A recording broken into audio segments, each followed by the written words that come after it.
what's up? I have to clean that mirror anyway. Okay, so I'm here to talk about being an independent artist and social media. Okay, I'm recording this part at the end because I forgot to introduce myself. My name is Melissa. I'm a singer-songwriter, producer. Hey, you can call me Mel, actually. Everyone calls me Mel my entire life, but then I moved out of Brazil, and then my sister's there, and her name is Melody, so people call her Mel now, which completely, nuh-uh. I'm the Mel. I'm the original Mel. To give you a quick rundown, I've been active in my independent artist journey for the past year. Like, I've been posting stuff related to music and to the things I'm doing for the past year. My first song was released in November 2023. That was Dancing. And now I think it's July, right? Is it August? It's August already. That's crazy. But to go back a little bit more, I've been posting on YouTube since 2015. Well, ever since that, I used to use Instagram to promote my YouTube videos. Because I've been posting for so long, my relationship with social media is very different from other people's relationship with social media. It's always been a tool for me. Even when I wasn't doing music stuff, I kind of always looked at it the same way. TikTok is something that took me a while to get into. I downloaded TikTok during COVID, but I started posting on TikTok last year. Well, what my goal has been with TikTok for the past year is to get 1,000 followers so that I can put a link on my bio. That's like literally the thing that I've been trying to do. And it's been hard. I had another TikTok and I was posting there, but my algorithm was a little messed up. My TikToks were not being delivered to the people I was aiming the content for. So I created a new one. I don't remember when that was. Maybe last summer. But it's been a very slow but steady journey. And I have the numbers written down of how we're doing. And we're going to talk about that. But then for you to be prepared, I'm going to talk a little bit about Instagram, TikTok, and YouTube. How the contents are different for each platform, what I've been doing, and I guess what I'm planning on doing. I don't know. So almost exactly a year ago, I had 200 followers on TikTok. Today, I have around 920, and you have no idea how hard it's been, because the past few weeks, I've been kind of burnt out, and I'm not posting a lot of stuff. So the growth has been so slow. As soon as I get ready and I start posting a bunch, I definitely see results. Instagram, I had around 2,000 followers last year, and then by now I have around 2,120. On YouTube, I had 1,410 last year, and now I have 1,471, so I grew around 60 followers, which is great considering I'm not posting much on here at all. Let's go straight into it. So TikTok, what's the thing with TikTok? It's saturated for sure. There's a lot of independent artists out there trying to get their music heard, and there's a lot of ways of doing it.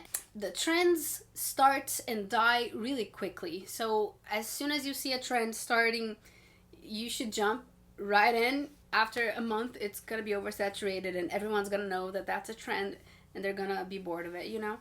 For example, the trend of posting 3 pictures and being like, I know Sabrina since before she was famous. Next one, I know Chaperone since before she was famous. Next one, I know Mel before she was famous. I've been seeing a lot of those, but at this point, as soon as I see one, I know what it is already. The more I use TikTok, the more I realize that it's a platform that you have to build a relationship with the people.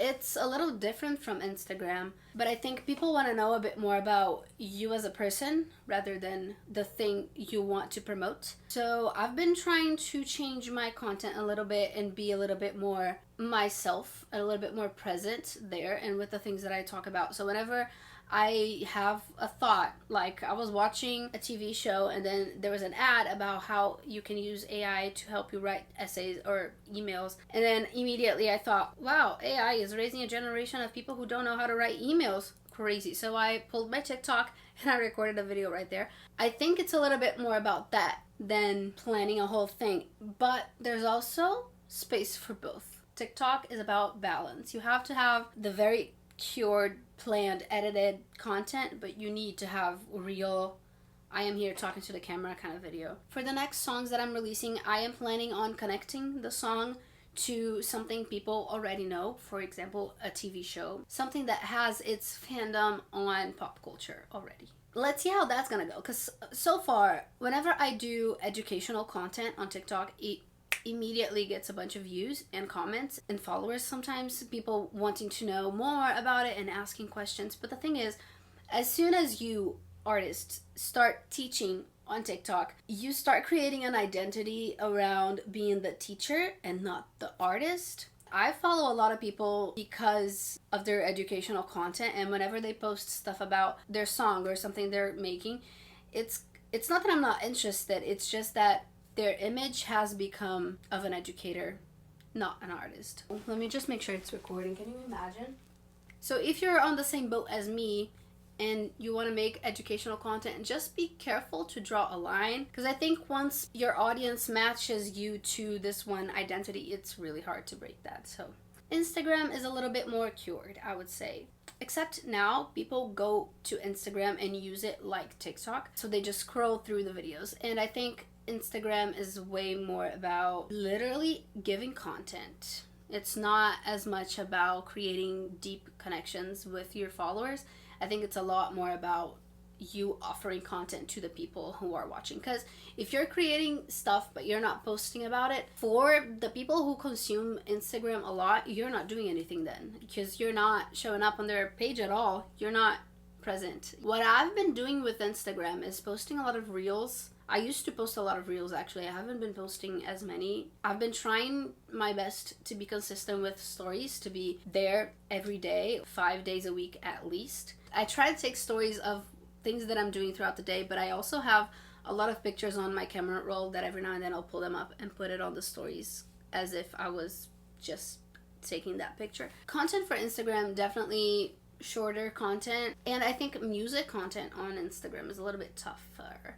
Because if you plan this whole video of you singing and performing, I think it's a very specific kind of audience that watches those. And I think mostly is of people who want to become artists too. So they watch those to be inspired to make those. So I think maybe finding the balance between what kind of audience are you trying to reach. At the end of the day, I think all kinds of content apply. Yes, content of you just singing. Yes, content of you trying to get a little bit more personal. And then everyone talks about, right, the hooks and the call to action, trying to trick people into staying because there's something you did in the beginning. It takes a lot of trial and error. I think the main thing I learned over the past year is that there isn't the right way of making content. There isn't the right formula for any platform. Things are changing so fast. It's literally about showing up and doing what you feel like doing that day, and then next week your content might be completely different. Okay, YouTube. I truly think YouTube is having a comeback. I don't know if everyone thinks that or not. What do you guys think about that? Because I feel like people who come here to watch these kinds of videos, they're here often to watch longer form videos of someone they like. So what my goal is to try to show a little bit more of the process of being an independent artist and how each step takes you into a different direction and how that can help you grow or not. I think YouTube has a lot of space for people who like to vlog and just show their days and their weeks and what they do in their lives, and what, in my case, what is it that an independent artist is doing with their time and during the week. For me personally, is not about teaching people how to be independent artists. It's just to bring other people in the journey with me. I'm excited about that. But there's shorts. Shorts are the things that got me to increase my subscribers. And I've been bad at posting shorts. There was a time that I was posting everything that I was posting on TikTok, I was posting here too. But it's interesting because their algorithm is a bit different. I don't know a lot about it. If you guys have any inputs you want to share, I would love that. But I really truly don't know why some videos get 10 views and then some videos will get like 10,000 views. I haven't done a bunch of research on it as much as I have on TikTok and Instagram. So I do think if you're an independent artist, you should be doing all of them. Which is the fun part about being an independent artist, right? You don't get to do just music. You get to do all the platforms all at once, every day, new content. Yes, it's fine. I'm not complaining. I think it's a new generation of artists that are going to be able to use all of these platforms to actually have a closer relationship to people. Like, for example, people used to have that with MySpace. I never had MySpace. I was too young. So my thoughts on social media and independent artistry is that we should be everywhere. Yes, we should be consistent, but we shouldn't overthink the content too much. I think if we can deliver with the art, you know, if we can make good quality music, for example, in my case, I shouldn't spend too much time trying to create special videos. Maybe I should just sit down with the camera and talk. I could be totally wrong and this could totally flop. Anyway, I think I'm probably gonna want to do an update video of this in a few months. So I guess subscribe and stay tuned.